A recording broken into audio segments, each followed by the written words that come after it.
Hoje com o pastor Joseph Prince. Você foi criado para coisas maiores.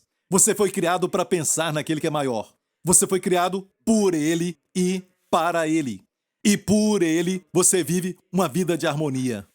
Posso ouvir um amém? Como chegar a este lugar, pastor Prince? Se não chegar a este lugar, o que vai acontecer é que você vai. Talvez escute aqueles que se preocupam com si mesmo.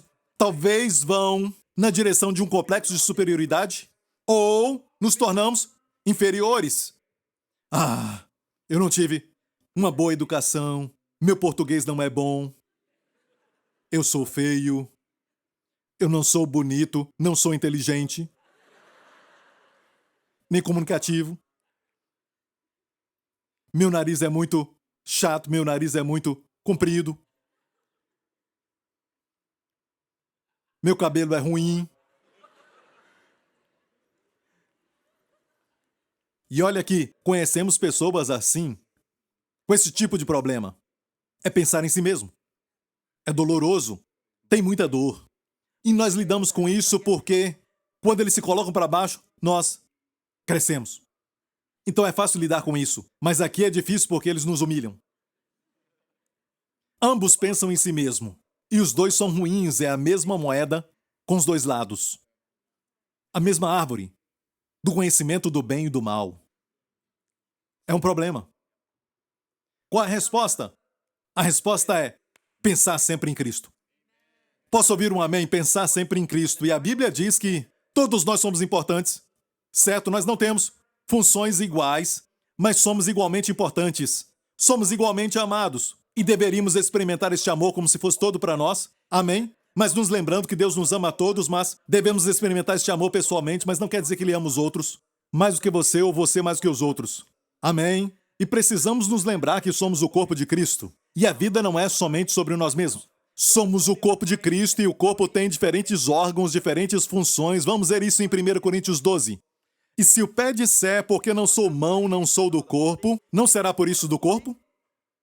E se a orelha disser, porque não sou olho, não sou do corpo, não será por isso do corpo? Se todo o corpo fosse olho, onde estaria então o ouvido? E se todo fosse ouvido, onde estaria o olfato? Certo? Próximo. Mas agora Deus colocou os membros no corpo, cada um deles como quis. Se você é um professor de crianças, fica alegre. Se você arruma, ninguém arruma as cadeiras aqui. Se você lava os banheiros aqui e está fazendo para Jesus, se alegre. Amém. Traz satisfação. Aleluia. Só porque a sua função é de olho. Muitos olham para os olhos e não para o pescoço. Não olham para a testa. Você tem uma testa grande, hein? Não olham para seu nariz. Sabia? Olham para os olhos o tempo todo. Os olhos recebem isso. Mas o corpo todo não é olho, também tem o ouvido. O olho não pode falar para o ouvido, não preciso de ti. O olho e o ouvido são importantes. Um rapaz conquista uma garota e sai com ela e olha para ela e olha nos olhos. E fala bem assim: meu Deus, os seus olhos são tão lindos. O que está acontecendo comigo? Estou olhando para o pastor Mark. Você tem olhos tão bonitos. Ele quer conquistá-la, certo? Ele não chega a ela e diz: alguém já te falou que você tem umas orelhas lindas? Eu vejo a cera saindo dos seus ouvidos. Suas orelhas são lindas, sabia? De fato, antes de você chegar lá bem longe, eu vi as suas orelhas. Você tem umas orelhas muito lindas. Ninguém fala isso, não é? Geralmente os olhos, sabe? Quando eu namorei com a minha esposa, eu mandava flores para ela com as palavras: os seus olhos são lindos.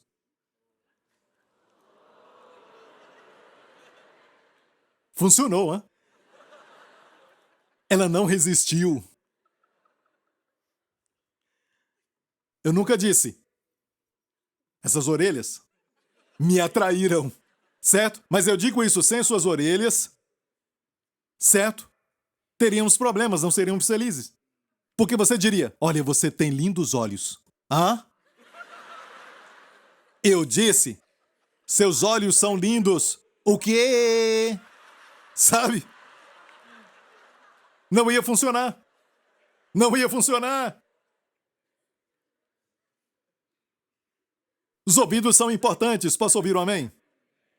Todos nós temos funções diferentes, mas somos todos importantes. Ok? Mas em frente. Verso 21, e o olho não pode dizer à mão, não tem necessidade de ti, nem ainda a cabeça aos pés. A cabeça diz ao pé, não preciso de você, e ele diz, você não vai a lugar nenhum.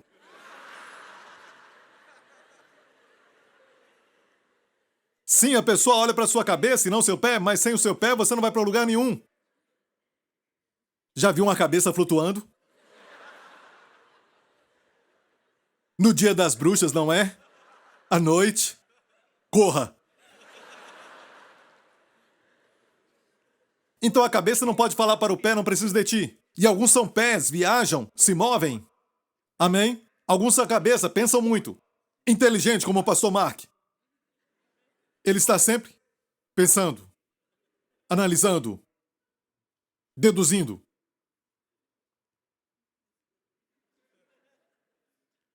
Alguns são os olhos. Alguns são ouvidos. Olha, quando a cabeça fala pro pé, não preciso de ti, é complexo de superioridade.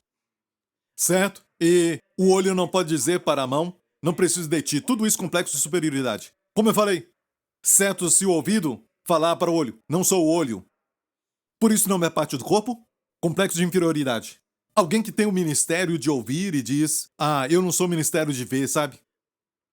Não é parte do corpo? Amém? E a Bíblia diz, antes os membros do corpo que parecem ser os mais fracos são necessários. Parece ser fraco, mas é necessário. E os que reputamos serem menos honrosos no corpo, a esses honramos muito mais. E aos que são menos decorosos damos muitas honras. Próximo verso. Mas Deus assim formou o corpo, dando muito mais honra ao que tinha falta dela. A última parte diz que os membros devem cuidar uns dos outros. Então Deus, quando dá honra, àquele que não tem honra. Deixa eu me explicar. Você está namorando. Olha nos olhos dela. Você não fala. Que olhos? O seu fígado é lindo. Você tem fígado lindo. Você não fala esse tipo de coisa, certo? Fala que tem lindos olhos. Mas sabia que, se você olha nos olhos e diz, meu Deus, seus olhos estão amarelos, tem algo errado com o fígado, certo? Isso é verdade, não é? Não é verdade? Essa garota, os olhos não vão ser tão lindos se o fígado estiver ruim. Mas ninguém diz, o seu fígado é bom. Uma coisa que eu gosto de você é o seu fígado. Ninguém fala isso. Quando nos casarmos um dia, vamos dar o nome do primeiro filho, Fígado. Sabe?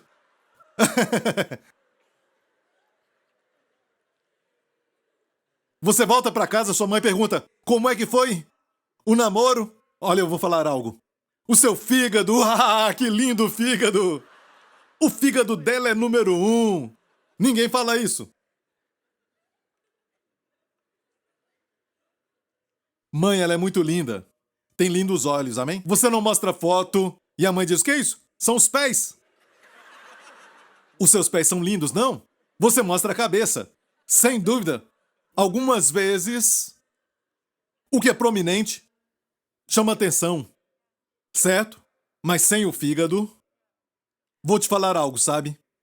Sem os seus olhos, você pode viver, mas sem o fígado não pode.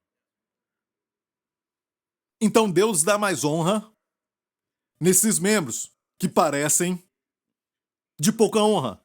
Ninguém vê. O pastor Prince não pode ficar aqui na frente sem ajuda de muitas pessoas que não são vistas.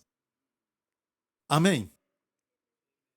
Então todos nós temos um lugar no corpo de Cristo. Eu já vou terminar, certo? Coloque Jesus no centro. Quando ele está no centro, você não tem que tentar se promover pisando em outras pessoas. Olha, quero falar algo sobre a inveja. A inveja parte do princípio que não há o suficiente no universo.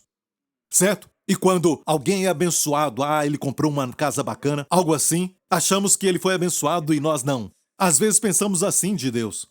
Certo? Deus pode te abençoar e outros milhões e ainda vai ter muito mais sobrando. Esse é o nosso Deus. Mas a inveja tem como princípio, se alguém é abençoado, eu fiquei de fora.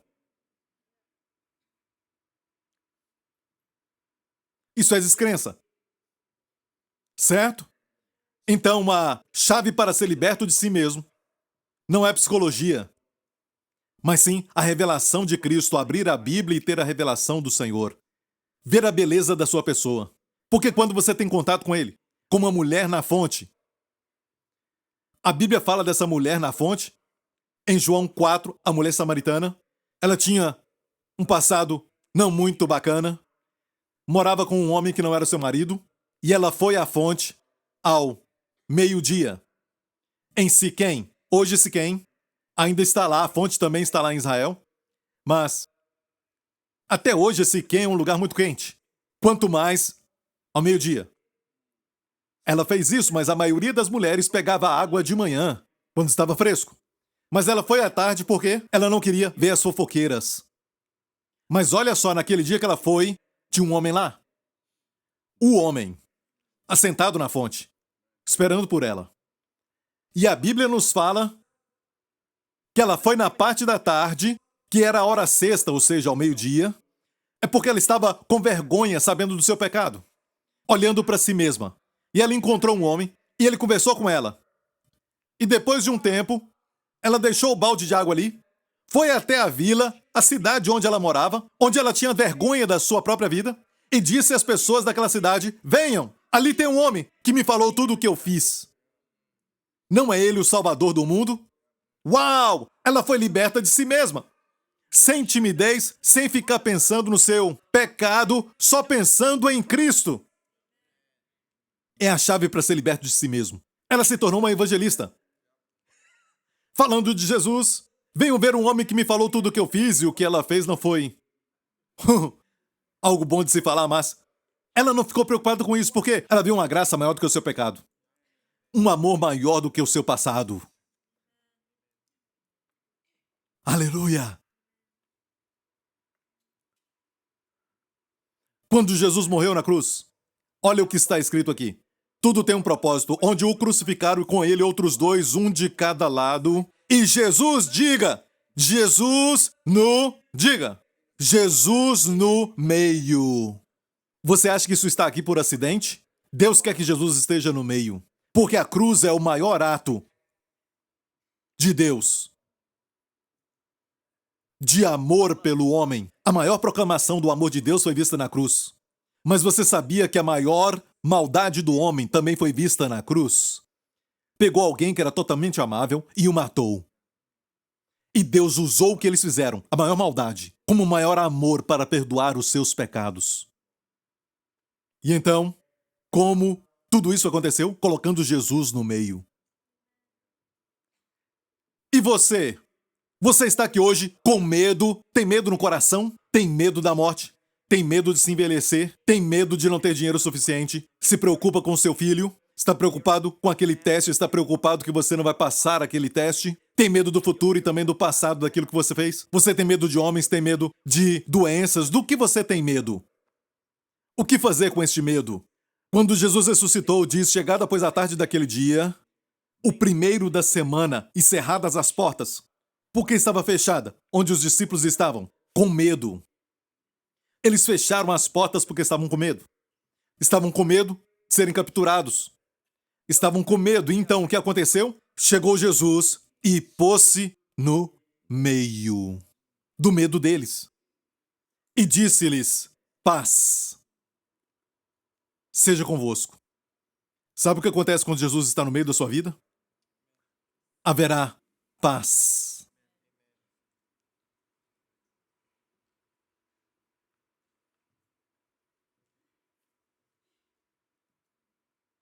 Você tem que tentar parar de ser aquilo que você não é e descansar em Cristo, em quem você é em Cristo.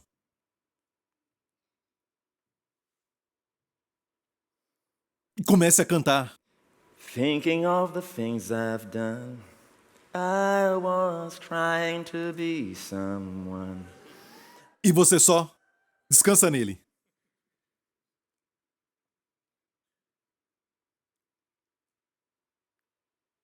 Apocalipse, por favor.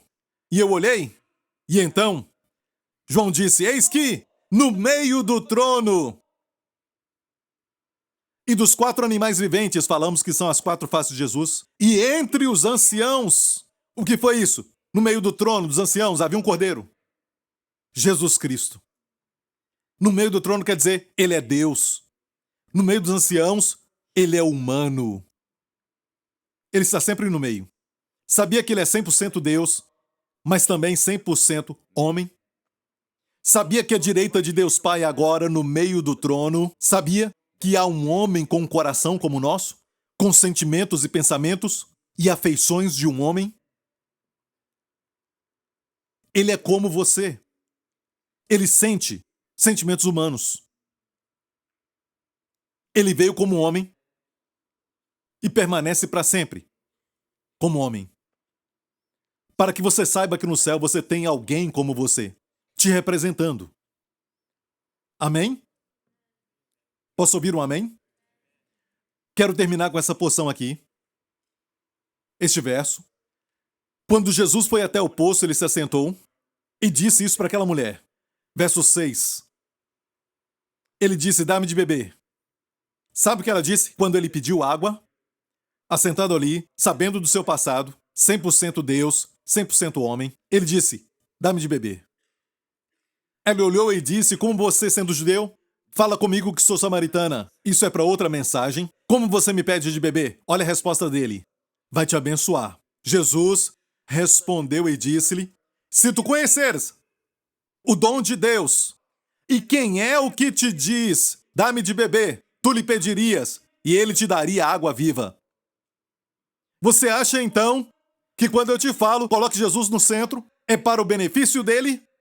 Você acha que quando falamos, levante as suas mãos, certo? É para o benefício dele? Você acha que ele é um maníaco no céu dizendo, eu preciso de adoração, vamos lá. Você acha que Deus sofre de insegurança e ele precisa de louvor? Hey, eu já disse antes, ele tem milhões de anjos que o adoram, cujas vozes nunca ficam cansadas. Alguém fica cansado no quarto culto. E eles nunca desafinam. Por que você acha que é bom levantar as mãos e adorá-lo? Porque ele sabe que você foi criado para ele. E você está fazendo para você mesmo um grande bem. Quando você adora.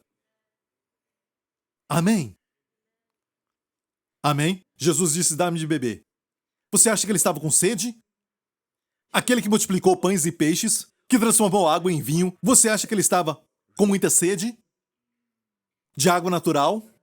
Não, ele disse, se tu conheceras o dom de Deus, e quem é aquele que te pede, dá-me de beber, tu lhe pedirias, e ele te daria água viva. Em vez de ele receber de você, você recebe dele. Eu amo essa parte que diz, se conheceras o dom de Deus. Sabia que no grego, se leia assim, no grego, se conheceras o dom de Deus. Se conheceras o Deus que dá livremente. Doria. E a tradução seria, se conheceras o Deus que dá livremente. O Deus que está sempre dando. Se conhecer esse Deus. E quem em maiúsculo? Quem está falando contigo agora? Tu lhe pedirias. Quando ele diz, dá-me de beber, ele estava preparando. Se conheceras quem te pede. Se conheceras o dom de Deus, o Deus que dá livremente. E quem é aquele que te pede de beber? Você o pediria. E ele te daria água viva. Amém, igreja? E falamos, coloque Jesus no centro. Você vai perder colocando o seu barco e o vento soprando na direção certa para você? A correnteza? Da mesma forma? Você acha que vai ser derrotado, falhar, porque você está em harmonia com o universo? Nunca. Mas é incrível como ele foi até lá por causa dessa mulher. Ela não o encontrou. Ele a encontrou. Ele esperou por ela até ela chegar. Ele veio de muito longe para estar conosco. E sabe o que ele diz no final? Se 2 ou 3 estiverem reunidos em meu nome, ali estou no meio deles. No grego, onde 2 ou 3 estiverem no meio, bem no meio, eu estou. Qual o nome de Deus? Moisés perguntou: qual o teu nome? Quando ele viu a sarça ardente, Deus disse: eu sou. O que eu sou é como um cheque. O que precisa é de cura, eu sou quem cura. O que precisa? Dinheiro, eu sou o banco. Do que precisa? Relacionamento, eu sou o favor. Do que precisa? Eu sou. Eu sou o que sou. Sabe? Ser igreja não precisa de milhares de pessoas. É preciso só o menor dos plurais. Só dois. É o menor dos plurais. Só dois. Só dois, marido e mulher, quando acordam, Jesus está no meio. Amém? Nenhuma crise vai atingir sua casa se Jesus estiver lá. E ele está lá no meio. É lógico que ele está conosco também individualmente, certo? Se você não tem marido ou mulher, você tem um amigo. Quando você ora com ele, tem uma grande unção, certo? Na oração, porque ele está no meio. Mas se está sozinho, ele não te deixa nem te desampara. Mas há um grande fluir quando existem dois. A igreja é esse mistério. Está junto com os irmãos. E Jesus no meio. Se você está sofrendo com medo, frustrações, pare com tudo. Você não consegue. Mas ele consegue. Aquietai-vos e sabei que eu sou Deus. Relaxa. Viva a vida de descanso. Trabalhe e descanse. Sirva e descanse.